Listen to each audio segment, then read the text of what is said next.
Hey guys, this is Sun and you're watching the Privacy Guides. Today's episode is going to be a little different. I want to talk to you guys about the process of creating this series. This is kind of a video that I wish like the Sun of the past would have been able to see before getting started. By the way, if you're into this channel for privacy and security, this episode is going to be talking about, vlogging and equipment and gear and the room you shoot in.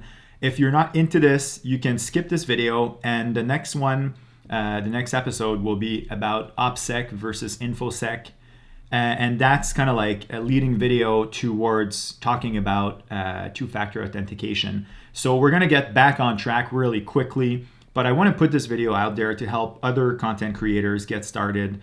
Okay, so about a year and a half ago, I started being really interested by the world of privacy and security. I have a background as a software developer. I've been coding for about 15 years. I'm also a technology entrepreneur. LickStats is my startup. It's a short link analytics platform, similar to Bitly, but very different as well. It's much more granular. I'm not here to advertise for LickStats at all. I'm here to discuss why I got this channel going and what I learned throughout the journey of getting to, drum roll, about 150 subscribers. It's not much, but I can see engagement growing, and it's super exciting for me. And I'm glad to see that there is an audience for privacy-related content. It's a passion of mine. So as I was saying, about a year ago, I started going into the rabbit hole of privacy and security. I started using a VPN. I started using an application layer firewall. I started using password managers with strong cryptography and two-factor authentication and all of this stuff. And I quickly discovered that some friends of mine and some clients of mine, I'm a technologist, were interested in the subject matter. So I got, digging and stuff. And then I kind of noticed that the way people are using technology today is really not ideal for their privacy. I mean, people are essentially giving up their data for free stuff. And the way a lot of governments are monitoring everything we do on the internet, the way corporations, if we're thinking about Facebook, Google, your internet service provider, I mean, they're all monitoring what we're doing on the internet. And that really fueled me to start wanting to share my knowledge, to have more of you guys, start using technology in a more private way. And a great way of communicating this knowledge was through YouTube. I mean, even though YouTube is now owned by Google, and honestly, I have a kind of love-hate relationship with Google, you have to give it to YouTube. That platform is groundbreaking. A lot of what I know, I've learned it on YouTube, and I felt like it was time for me to give back. Something that a lot of people don't know about me, because I'm a technologist, I'm a technology entrepreneur, is I actually studied fine arts in school. I studied photography. My dad's an artist, he's a photographer and a painter, and so cameras have been around me for a pretty long time. But this is the first time that I said to myself, like, you know what, I'm going to try to build an audience. I'm going to try to create some content that's engaging for you guys, that can empower how you guys use technology. And I made a bunch of mistakes, or learnings, as I should say, on the way. And this is the topic of today's video. So the first thing I learned is content is the most important part. I mean, we can spend, especially geeks such as us, we can spend a million hours, tweaking, the color grading, trying different lenses, trying different cameras, shooting in 4K. Should you shoot 4K? Should you not shoot 4K? Trying microphones, all of this stuff. And that can get pretty overwhelming. And I remember telling myself, okay, once I have this mic, I'm going to start the vlog. Once I have this lens, I'm going to start the vlog. Well, you know what? My first video was shot in HD. It has really shitty color grading, and it's by far my most successful video. I mean, it's in a much broader niche of content creation. It was talking about how to, enhance a DJI gimbal for the iPhone. So that was really successful and kind of got the channel going. I think I had my first 50 subscribers through that video. But the point here is it's really about content. So you guys should focus, and I'm not talking to you guys who are into privacy and stuff. Hopefully this will reach an audience of content creators in the making, but you want to focus on content. Even if your technology and your skills, your technical skills are kind of shitty, if your content resonates with your audience, it's going to grow. So that's number one thing. Now, number two thing is there is a lot you can do with the equipment you already own. And there is a lot you can do if you're willing to put a little bit of money into it. So the number one thing that actually, yeah, I'm kind of getting lost here. Sorry, I forgot to mention one thing. YouTube is about consistency. I'll get back to the gear in a second, but YouTube is about consistency. So whatever you guys choose to do with your equipment, you want to make sure that creating content is as effortless as possible. You want to be able to put out 2 videos a week minimum.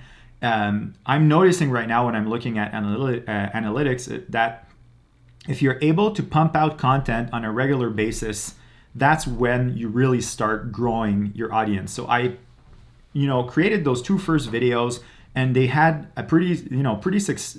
I mean, for me, I was starting at 0. I found that I had decent success, but now that I'm posting more videos on a more regular basis, I'm starting to see, like, I think right now I'm at 86%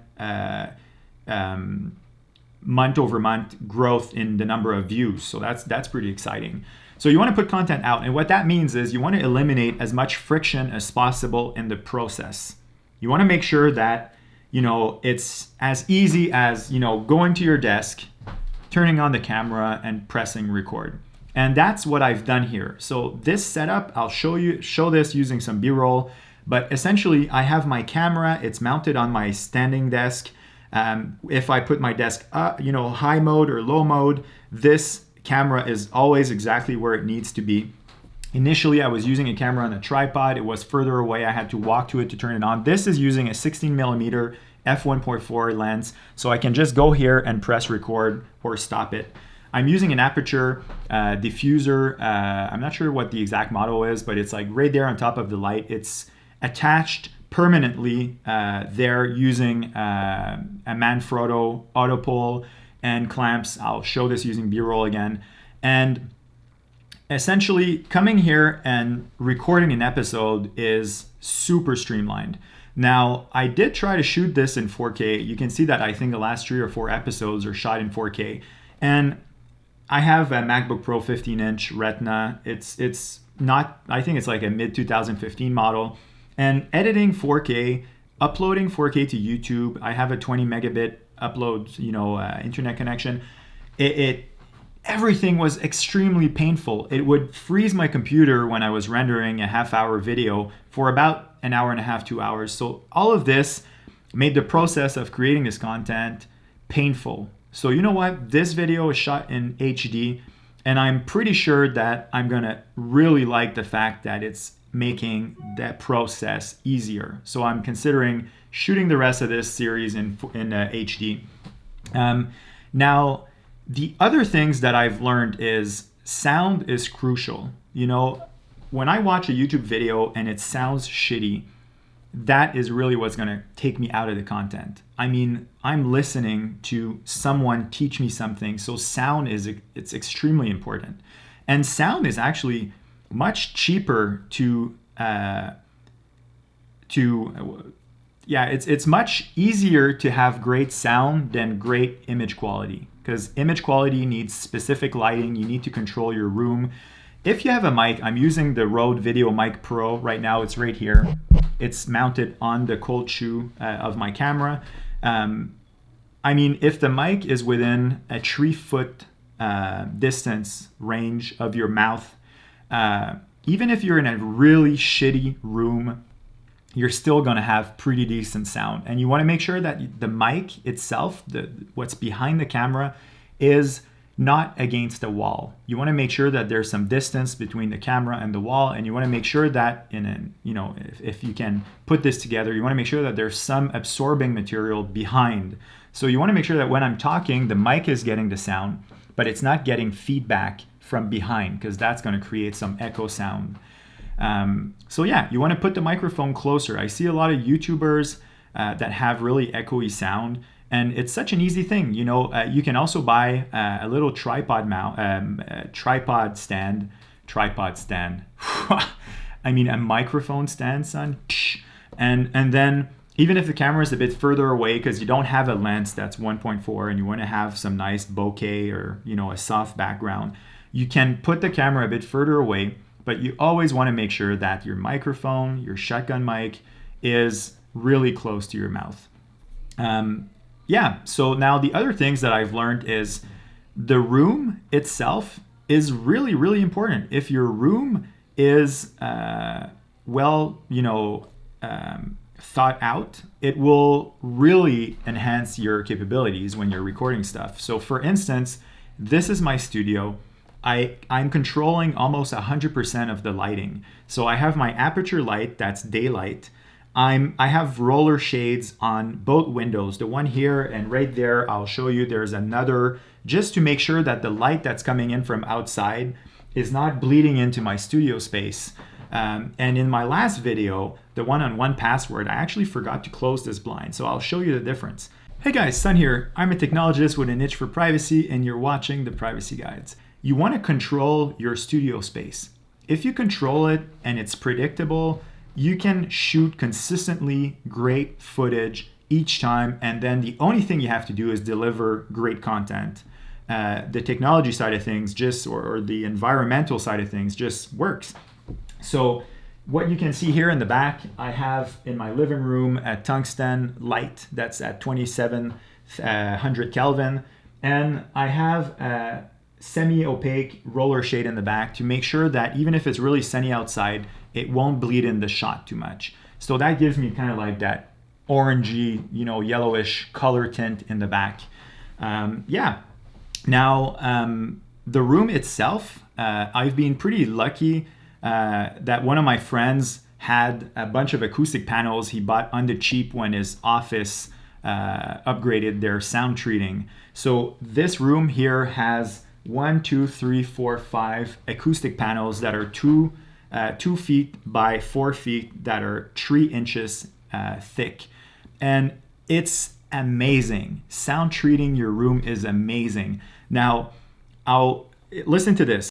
Hey guys, Sun here. I recently had a problem with my MacBook Pro mid-2015. The battery started inflating. That was without the acoustic panels and with the mic a little further away, but not that far away, actually. And as you can hear right now, this sound is much richer. There's a lot less echo. This is amazing. And acoustic panels, there's a bunch of ways of using pillows or whatever material you have that absorbs sound. And if you can afford to make your own or buy acoustic panels, it's amazing. And what I really love of them, this is actually where I do a lot of my coding and the editing. It makes the room feel so much nicer when you're working. It's kind of like if you can go into this meditative trance, whoa, this word I don't know in English, but it's a really peaceful place to work. Actually, while I'm at it, as you can see, I'm making mistakes with my English. I'm a francophone. But another thing that I've learned is you want to make sure that you're not too hard with yourself. I mean, it's about the content. People will accept that you're not perfect. People won't notice that you fucked up a word when you were trying to say it. If you don't stop and look all awkward about it, people will just not even notice for the most part, at least I guess. So you want to make sure that you're not just shooting 100 million takes. You want to make sure that the storytelling is good. And so far I've made a few mistakes in this video, but you know what? I'll go with it because in the end, there's a specific amount of time that you should be spending on each video.